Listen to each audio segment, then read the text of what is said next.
अभी लोग जुड़ रहे हैं।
हेलो मोहित।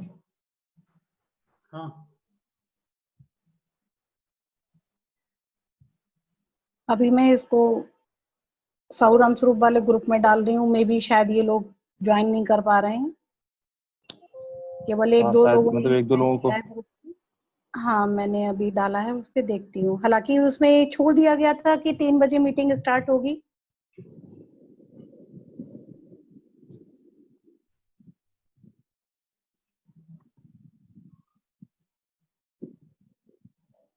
एक कॉल ये हिमानी और शिखा के लिए।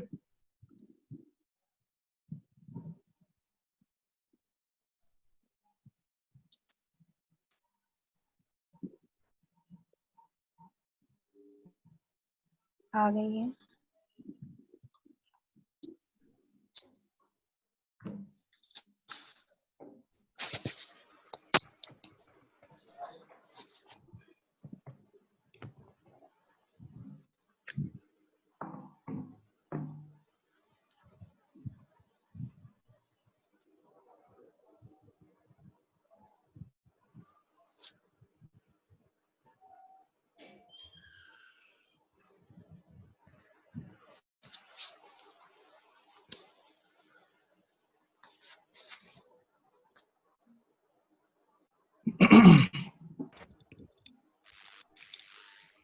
शुभम भैया हिना जी तो आ चुकी है। हाँ ठीक है, आओ गई मेरी। अमीज हाँ, ठीक है ठीक है। अपनी तरफ का जो माइक है वो बंद कर दो। Okay okay. अपनी तरफ का माइक है बंद कर दो।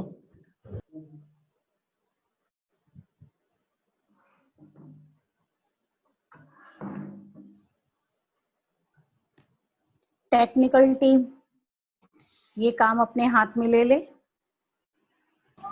क्योंकि कुछ लोग शायद अनेबल होंगे अपने माइक को अनम्यूट करने में, क्योंकि फर्स्ट टाइम चला रहे होंगे वो।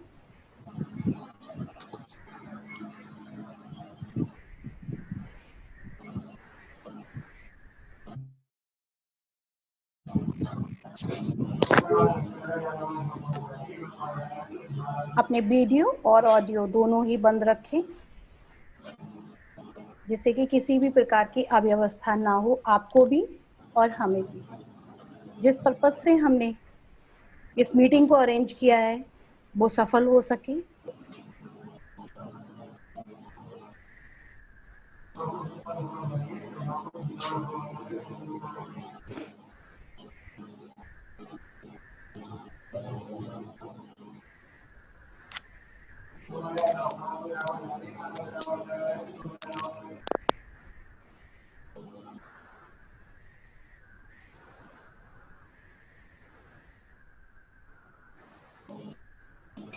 सभी लोग अपने वीडियो ऑफ कर दें।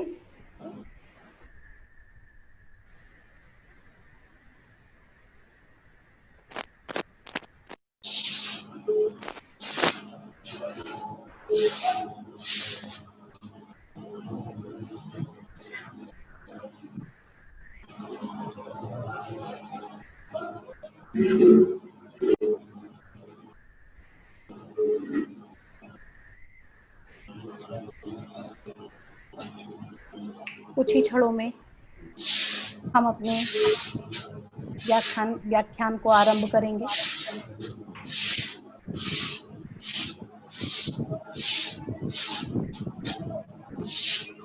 एक बात और आपको बता देना चाहेंगे कि ये प्रोसेस बहुत ही टिपिकल प्रोसेस होता है कि ऑनलाइन आकर के इस तरीके से हम क्लास लें, क्योंकि हम भी इस टेक्निक के विषय में ज़्यादा नहीं जानते हैं, और जो लोग जानते हैं वो इजी गोइंग इसको चला सकते हैं, रन कर सकते हैं।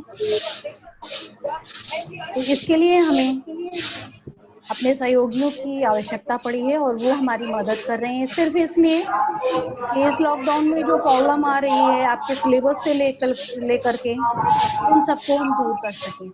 कुछ लोगों के माइक अभी भी अनम्यूट हैं, तो प्लीज अपने माइक अनम्यूट।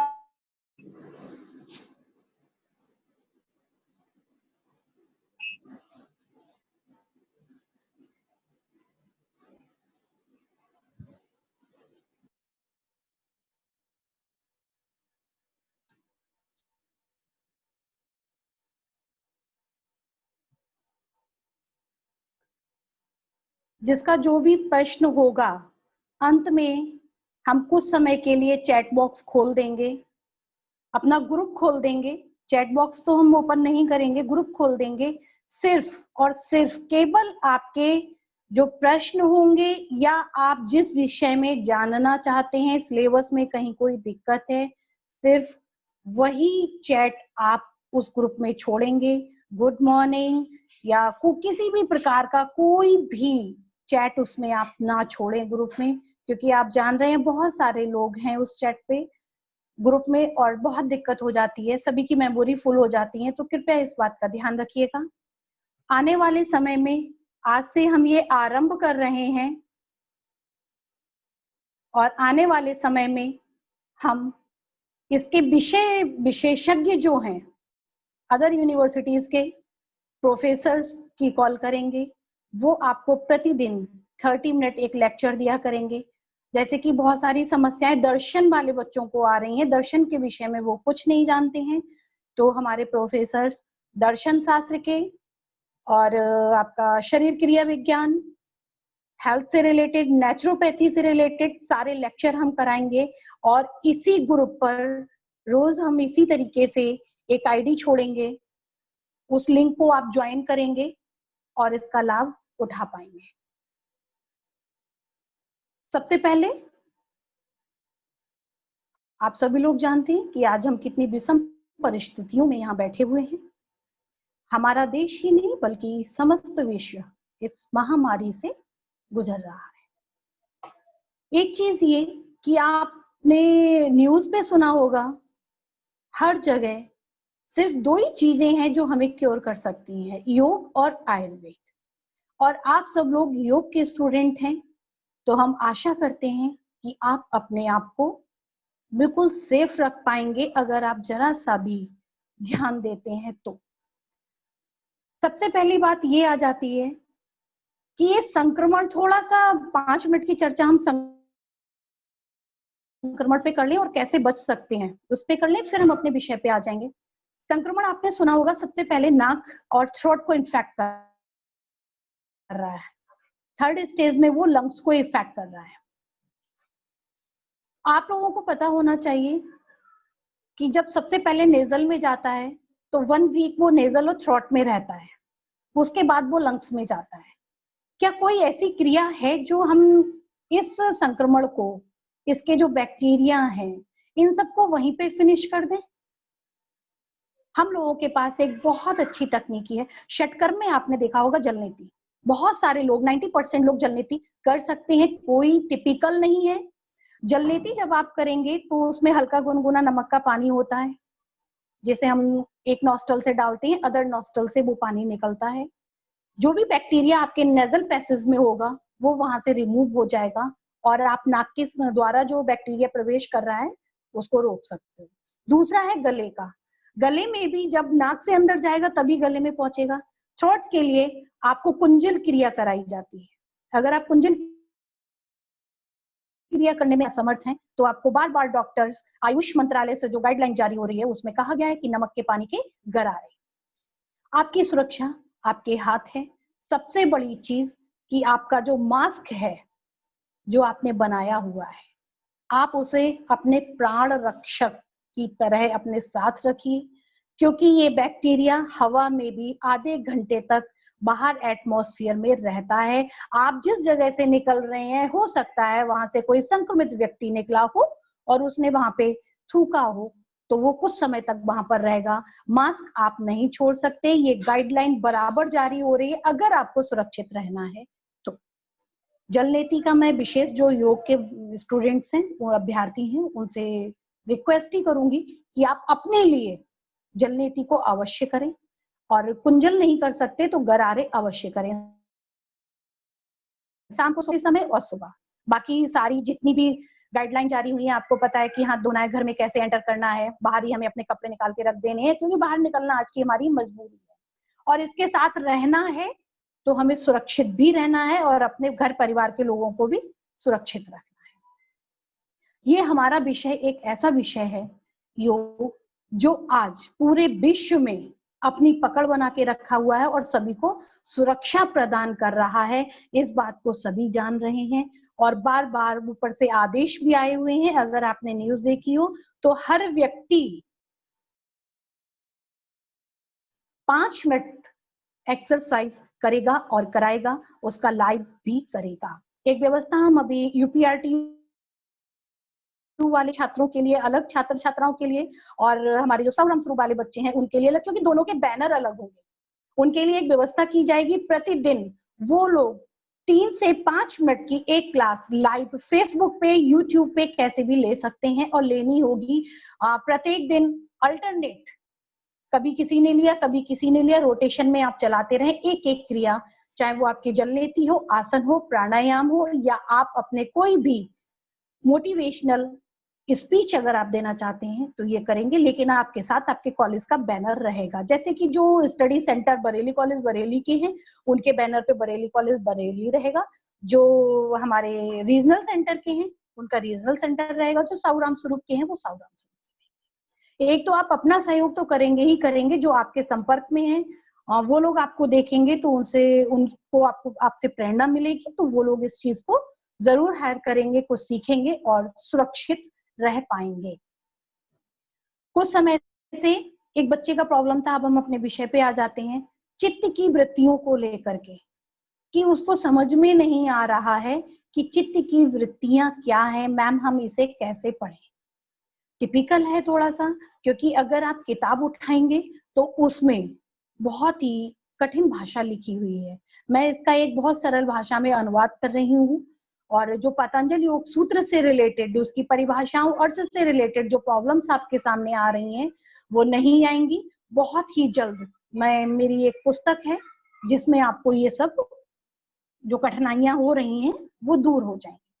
चित्त की वृत्तियों पे हम थोड़ा सा प्रकाश डाल लेंगे, क्योंकि हम आज ज्यादा लंबा समय नहीं लेंगे। हमें नहीं पता है कि हमारी टेक्नोलॉजी कितना हमारा साथ देगी और कितना हम आपके पास अपना ज्ञान दे पाएंगे और कितना आप हमसे सीख पाएंगे, ये आप लोगों पे डिपेंड करता है। सबसे पहले चित्त की वृत्तियों के विषय में हम ये जान लें कि महर्षि पतंजलि, ये मैं बार बार बोलती आई हूँ कि प्रथम सूत्रकार रहे हैं, प्रथम ऐसे महर्षि रहे हैं जिन्होंने योग को सूत्र रूप में बांधा। मीन्स उन्होंने लिखित रूप में इसका वर्णन हम सब लोगों को दिया। इससे पहले योग जो था इधर उधर बिखरा हुआ था। वेदों में भी अगर आप देखेंगे तो कहीं पे आपको नाड़ी चक्र की बात सामने आती है, कहीं पर आपको ध्यान की बात मिलेगी, एक व्यवस्थित रूप में कहीं पर भी नहीं है। तो महर्षि पतंजलि जो थे उन्होंने इसको व्यवस्थित रूप में सूत्रबद्ध करके सर्वप्रथम हमारे समक्ष रखा। उनका पहला सूत्र था अथयोगा अनुशासनम, और दूसरे सूत्र में ही उन्होंने योग की परिभाषा को वर्णित किया है। योगस्य चित्त वृत्ति निरोधा, चित्त की वृत्तियों का निरोध ही योग है। अब सबसे पहले चित्त की वृत्तियों पे तो सीधे सीधे नहीं आ सकते, तो हमें पहले ये जानना होगा कि चित्त क्या है। मोस्टली लोग जानते हैं कि चित्त का अर्थ क्या होता है। हम चित्त का अर्थ लगाते हैं मन से, मन बुद्धि, और इसको प्रकृति ने प्रथम विकार भी कहा है, जिसे अहंकार के नाम से भी शास्त्रों में वर्णित किया गया है। चित्त अर्थात मन बुद्धि और अहंकार। अहंकार इसलिए जब मन में हमारे बहुत ज्यादा ईर्ष्या आ जाए या बहुत ज्यादा हम हर्ष का अनुभव करें और साम्यता ना अपना पाए, तो क्या होता है कि अहंकार आने लगता है। मैं अंदर जैसे ही प्रवेश करेगा मन मस्तिष्क में, वैसे ही अहंकार उत्पन्न हो जाएगा, और अहंकार ही हमारा सबसे पहला विकार है। योग से हम सभी विकारों को दूर करते हैं। अब ये हो गया हमारा चित्त। अब वृत्ति क्या है? वृत्ति अर्थात वर्तुलाकार, गोल गोल घूमना। वृत्ति गोल गोल घुमाती है। जैसे कि हमने एक उदाहरण दिया था आपको कि एक कुआं है, कुएं में पानी है, अगर हम कंकड़ डालते हैं तो क्या होगा? जो हम कंकड़ डाल रहे हैं वो कंकड़ हमारा कर्म हो गया, और जब वो पानी में गिरा, जो लहरें उठी वो वृत्तियां हैं, और जब वो बॉटम पे पहुंच गया तो वो कर्म हमारे चित्त में संस्कार बन करके रह गया।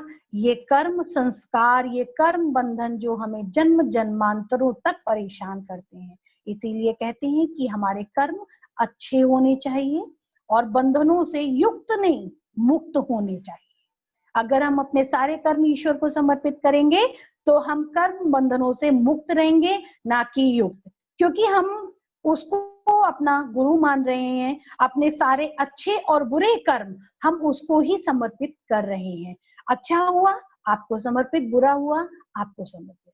तो ये वृत्तियां जो हमें बार बार घुमा रही हैं, हमारा मन जो हमें बार बार घुमा रहा है, ये हमें हमारी जीवनचर्या में हमारी किसी भी तरीके से व्यवधान उत्पन्न नहीं करेगा।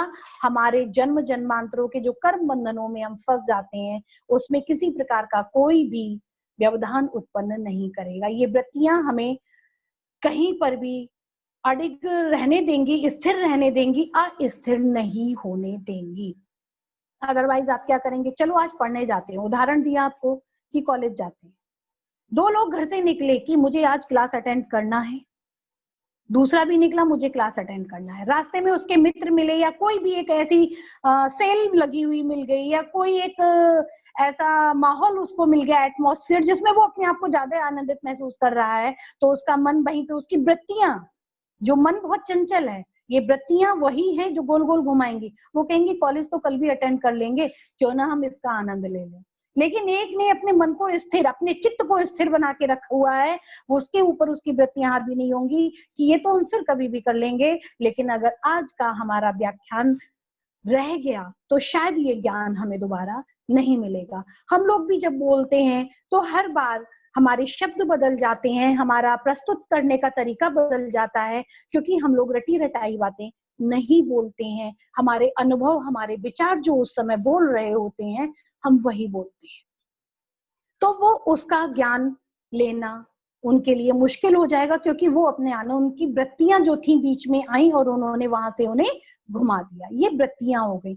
अब बात आती वृत्तियां होती कितने प्रकार की है। तो वृत्तियां दो प्रकार की होती हैं। एक तो वृत्ति होती है कष्ट देने वाली, और एक वृत्ति होती है कष्ट ना देने वाली। क्लिष्ट वृत्ति, अक्लिष्ट वृत्ति, रिटन में मैटर आप लोगों के पास है।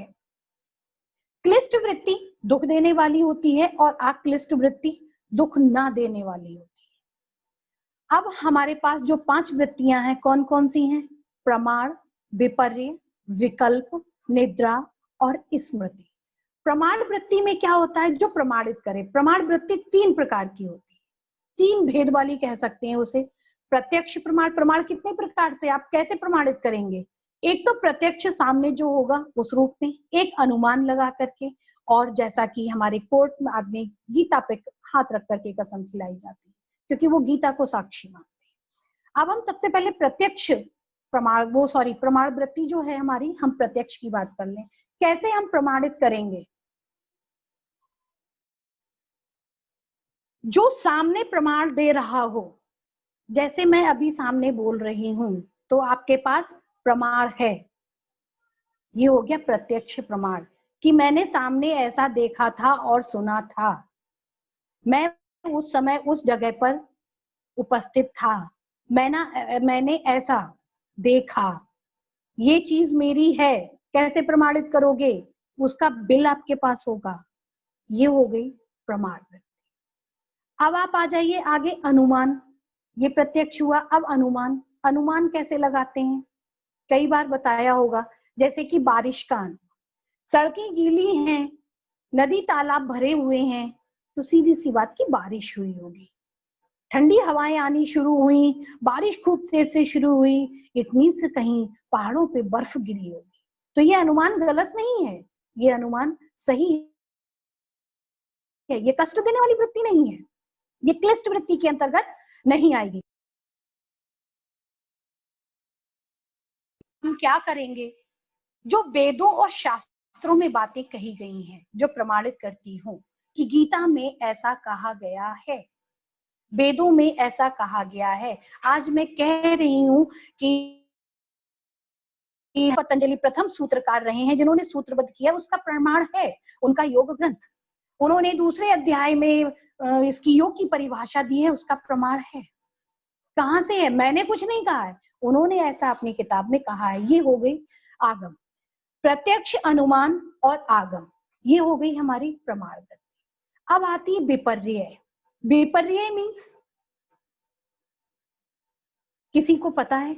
विपर्य ज्ञान, मिथ्या ज्ञान, विपरीत ज्ञान, जो वास्तव में है ही नहीं।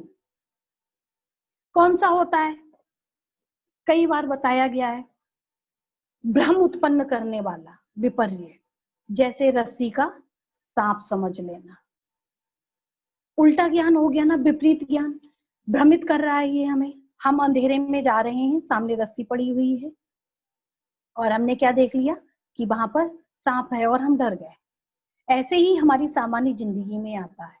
आपने देखा होगा, अधिकतर जिसके अंदर कोई ना कोई भाव चल रहे होते हैं, सामने वाले को देखकर ये इसके सामने खड़ा है, इट मींस ये हमारी बुराई कर रहा होगा। क्यों? आप गलत क्यों सोच रहे हैं? हो सकता है वो आपकी तारीफ कर रहा हो सकता है वो आपके विषय में बात ही ना कर रही हो। हमेशा पॉजिटिव थिंक होना चाहिए। तो ये हो गई विपर्य, उल्टा ज्ञान। हमें उल्टा ज्ञान नहीं लेना है। फिर आता है विकल्प। विकल्प का मतलब हो गया सब्स्टिट्यूट। सब्स्टिट्यूट आप जानते हैं, ये नहीं तो ये ले लीजिए, इसकी जगह कोई भी चीज आप दूसरी यूज कर लें, वो हो गई विकल्प। लेकिन यहाँ पर विकल्प से तात्पर्य थोड़ा सा विपरीत है। विकल्प वृत्ति कौन सी हुई, उसे आप जान लीजिए। जो वास्तव में है ही नहीं, जो चीज, जो वस्तु है ही नहीं, उसकी कल्पना करना और उसी के विषय में सोचते रहना। अब उसके विषय में आप कल्पना कैसे कर रहे हो? उसका उदाहरण मैंने दिया हुआ था, एक गधे के सींग वाला। हमने बोला गधे की सींग होते हैं। शब्दों के आधार पर आप उस विषय वस्तु के विषय में सोचने लगे और कल्पना कर लो। मैंने एक शब्द बोला कि गधे के सिर पर सींग, आपने कल्पना करना शुरू कर दिया कि गधे के सर पे सींग होते हैं, होते होंगे, दिखाई नहीं दिए, नहीं वो ऐसे होंगे, आपने कल्पना शुरू कर दी कैसे होते होंगे। अब ये कष्ट आपको देगी ना। आप कैसे किसी व्यक्ति को जज कर सकते हो ये अच्छा है या बुरा है? जब तक कि आप उसके संपर्क में नहीं आते, आप किसी के विषय में गलत नहीं सोच सकते। मैं कह दूं कि नहीं ये बच्चा बहुत उद्दंड है, नहीं कह सकती, क्योंकि कभी मेरा उससे पाला नहीं पड़ा, मैं नहीं जानती। जिन बच्चों को मैं जानती हूँ, कोई पूछेगा, बहुत सारे बच्चे आते हैं, मैम वहां चले जाए, नहीं बेटा वहां मत जाइएगा, इनके पास जाइएगा, ये सपोर्ट करें। कुछ बच्चे आते, मैम आप जानती हैं इन लोगों को, मैं कौन सही रहेगा आप बता दीजिए। तो ये चीजें जो हैं ये हमें कष्ट देने वाली होती हैं, तो इसका हमें अपने चित्त को स्थिर करके ध्यान देना होगा। इस चीज पर हमें थोड़ा सा परिवर्तन अपने अंदर लाना होगा, अपनी वृत्तियों को रोकना होगा। प्रमाण, विपर्य, विकल्प। अब बात आती है निद्रा की। नींद सभी लेते हैं। क्या आप लोग ये बता सकते हैं कि वो नींद कितनी अच्छी होती है? एक नींद होती है कि आप इतनी गहरी निद्रा में सोए, सुबह ही आपकी आंख खुलेगी और आपको पता भी नहीं चलेगा कि आप कहाँ थे, बिल्कुल फ्रेश उठेंगे आप। कुछ लोग उठते हैं, हेडेक हो रखा है, सिर भारी हो रखा है, हम सो नहीं पाए पूरी रात। कुछ लोग स्वप्न जगत में घूमते रहते हैं और सुबह सिर भारी होता है, हेडेक होता है, मतलब मन फ्रेश नहीं रहता। गहरी नींद क्या हर किसी को आती? बहुत सारे लोग तो ऐसे हैं जिनको नींद नहीं आती है, उन्हें दवाइयों का सहारा लेना पड़ता है। बहुत सारे विकल्प ढूंढते हैं कि हमें कैसी भी अच्छी नींद आ जाए। कुछ लोग तलवों में मालिश की सलाह देते हैं, तो कुछ लोग आयुर्वेद की दवाइयां बताते हैं, और अगर नहीं फायदा होता है तो आप लोग क्या करते हैं, सीधे एलोपैथ में जाते हैं, टैबलेट उठाना और खाना शुरू कर दिया। एक अच्छी नींद हमें तब आएगी जब हम अपने प्रति ईमानदार होंगे, अपने आसपास के वातावरण के प्रति ईमानदार होंगे। लोग हमारे विषय में क्या सोचते हैं हमें कोई फर्क नहीं पड़ना चाहिए, हम अपने विषय में क्या सोचते हैं। आप दुनिया को जवाब दे सकते हैं, जिस दिन आप खुद को जवाब देना सीख जाएंगे उस दिन आप बिल्कुल निश्चिंत होकर बहुत गहरी नींद। आप कभी ध्यान दीजिएगा, अगर आप झूठ बोलते हैं तो आपकी हार्ट बीट अंदर से बहुत तेज भागने लगती है, आपके चेहरे पे मायूसी आ जाती है जिसे आप झलकने नहीं देते हैं। बहुत सारी विषम परिस्थितियां आती हैं, अगर आप सच बोल रहे हैं तो आप अडिग पूरे विश्वास से वहां पर खड़े रहेंगे और निश्चिंत होकर के नींद आएगी। जो होगा सो सुबह देखेंगे, क्योंकि मैंने कुछ गलत नहीं किया है। ये है हमारी निद्रा। अगर आपने गलत किया है, कहीं पे भी आपको लगता है, तो फिर आप अच्छी नींद नहीं ले पाएंगे। ये कष्ट देने वाली चीजें हैं। वही वृत्तियां हैं जो आपको कष्ट भी दे सकती हैं, चाहे तो आप उसे क्लिष्ट रूप में एक्सेप्ट करें या आप उसे अक्लिष्ट रूप में एक्सेप्ट करें। फिर आ जाती है स्मृति। लेकिन कुछ विद्वानों में निद्रा के विषय में मतभेद भी रहा है कि ये कुछ लोग निद्रा को वृत्ति मानते हैं और कुछ लोग निद्रा को वृत्ति नहीं मानते हैं। लेकिन यहाँ पर तात्पर्य निद्रा से, गहरी नींद से लिया गया है। और आज हमारा अंतिम इसका चरण है स्मृति। स्मृति क्या होती है? मेमोरी। आपने जो भी अध्ययन किया या जो भी सुना, अभी आप रूम में देखते हैं, सोचते हैं, जब आप पेपर कर रहे होते हैं, कभी आप ऊपर सीलिंग की तरफ देखते हैं, कभी उसके पेन की टिप को लेते हैं मुंह में, क्या कर रहे हैं आप? चिंतन कर रहे हैं कि मुझे कैसे भी याद आ जाए। स्मृति बहुत शार्प होती है, आपकी मेमोरी। जो भी चीज, जो भी विषय वस्तु आपने इससे पहले कभी देखी है, कोई भी ऐसी घटना जो आपने पहले देखी हो, वो आपके समक्ष दोबारा घटित हो और आप उसे तुरंत याद करके पहचान सके कि ऐसा पहले हुआ था। किसी भी व्यक्ति को आपने देखा, किसी भी व्यक्ति को आपने देखा तो तुरंत आपने पहचान लिया कि ये व्यक्ति हमने वहां देखा था। शायद हमारा टाइम लिमिट खत्म होने वाली होगी, जो कि कुछ ऐसा है। शुभम, कुछ ऐसा है कि समय खत्म होने वाला है, इंडिकेशन आ रहा है इस पे। इसकी कोई टाइम लिमिट है? 40 मिनट्स आपका माइक जो है म्यूट है। 40 मिनट से टाइम लिमिट अभी फिर भी हमारी 12 से वृत्तियां, ज्यादा हो गई है। हाँ, इसका टाइम क्या फिनिश होने वाला है? हाँ, कितना टाइम शेष है हमारे पास? अभी है हमारे पास 9 मिनट्स। 9 मिनट्स है, ओके। कल से हम लोग अपना एक लेक्चर प्रॉपर चलाएंगे, क्योंकि आज एक ये ट्रायल बेस भी था।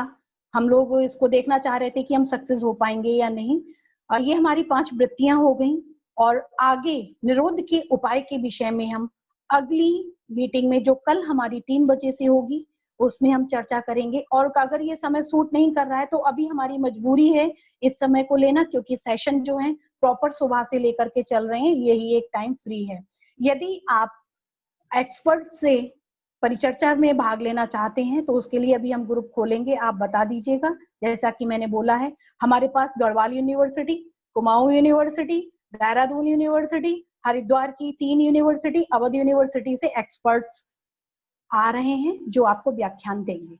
तो आज की मीटिंग हम यहीं समाप्त करते हैं। धन्यवाद।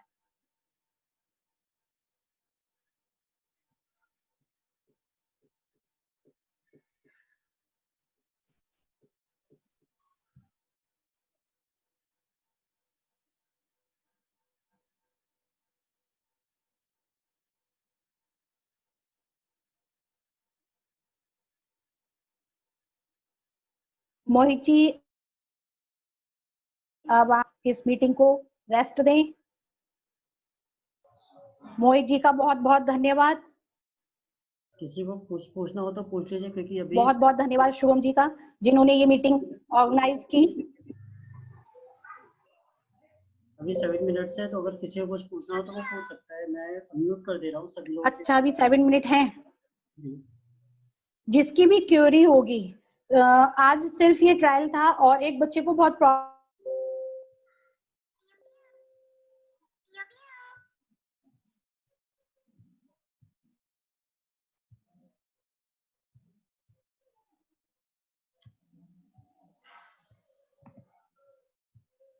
किसी का नंबर पहले आए, किसी का नंबर बाद में आए, तो सभी की समस्याओं को सुना जाएगा। जो ग्रुप क्रिएट किया गया है उसी में हम डेली लिंक डालेंगे और उसी के अकॉर्डिंग हम चलेंगे। और दूसरी सबसे बड़ी बात, जो राजर्षि टंडन वाले हैं उनके एग्जाम अभी नहीं होने वाले हैं। असाइनमेंट की डेट जो करंट लेटर आया है उसमें 15 जून हो चुकी है और आपके अगस्त सितंबर में ही एग्जाम होंगे जाकर के।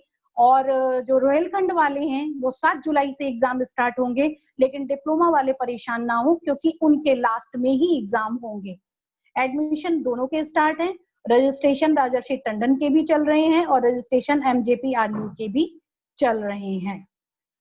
प्रॉपर आप लोग अपनी तैयारियां करते रहिए। जिनके असाइनमेंट नहीं बने हैं वो अपने असाइनमेंट बना लें, और जरूरी नहीं है कि आप लोग पढ़ रहे हैं वहीं से ज्वाइन करें। अगर आप नेचुरल कैसे भी और भी लोग अगर ज्वाइन करना चाहते हैं जानकारी के लिए तो इसे ज्वाइन कर सकते हैं, क्योंकि हम इसमें बीच बीच में आयुर्वेद के भी लेक्चर इसमें कराएंगे और स्वयं भी जितना हो सकता है उसमें बताएंगे। और अगर कोई हमारा विषय विशेषज्ञ इस ग्रुप में है, हो सकता है कि बहुत सारा टैलेंट हमारे बच्चों में भी है, उनसे भी हम आग्रह करेंगे कि वो अपनी बात बताएं कि वो किस विषय पे, आयुर्वेद पे, किसी भी, कुछ डॉक्टर्स भी हैं तो वो इसमें अपना योगदान दे सकते हैं। शहर से स्वीकार्य है और निवेदन है कि वो लोग आगे बढ़ करके आए। और सभी का बहुत बहुत धन्यवाद, आपने इतना समय दिया और आप इतने समय तक हमें सुनते रहे। और हमारा जो आयोजन है, जो हम सोच रहे थे कि चल पाएगा कि नहीं चल पाएगा, ये भी चला। उसमें सहयोग देने के लिए बहुत धन्यवाद। और एक वर्कशॉप भी हम ऑर्गेनाइज कराएंगे, जो गेस्ट लेक्चर्स होंगे, ये 7 डेज का शायद होगा, डेली 7 या 8 डेज का। उसमें एक सर्टिफिकेट भी आपको इशू कराएंगे। आपको ज्ञान तो मिलेगा ही मिलेगा, साथ में आपको एक प्रमाण पत्र भी लास्ट डे दिया जाएगा। और एक हम वेबिनार वर्कशॉप कराएंगे जो योग से ही रिलेटेड होगी। उसमें हमारे इंटरनेशनल लेवल से चीन हिंदी यूनिवर्सिटी से डॉक्टर हैं, डॉक्टर यतेन दत्त अमोली, उनका व्याख्यान कराएंगे। वो बहुत ही एक्सपर्ट हैं हठ योग में और ध्यान में, तो उनसे हमारा आग्रह रहेगा कि हम ध्यान और हठ योग दोनों पर उनका ज्ञान जो है उससे लाभान्वित हो सके। यदि बहुत ही जल्दी से जल्द हम कोशिश कर रहे हैं कि उनसे संपर्क हो चुका है, बस समय नहीं मिल पा रहा है क्योंकि वो भी व्यस्त हैं। तो इसलिए अब इस मीटिंग को हम यहीं पे खत्म करेंगे। कल पुनः फिर से 3 बजे हम इस मीटिंग को आरंभ करेंगे और 5 मिनट पहले ही हम इसमें लिंक डाल देंगे जिससे कि आप लोग ज्वाइन कर सकें। ठीक है मोहित जी, अब आप इस मीटिंग को क्लोज करिए। सभी लोगों का एक बार पुनः फिर से बहुत बहुत धन्यवाद। ठीक है।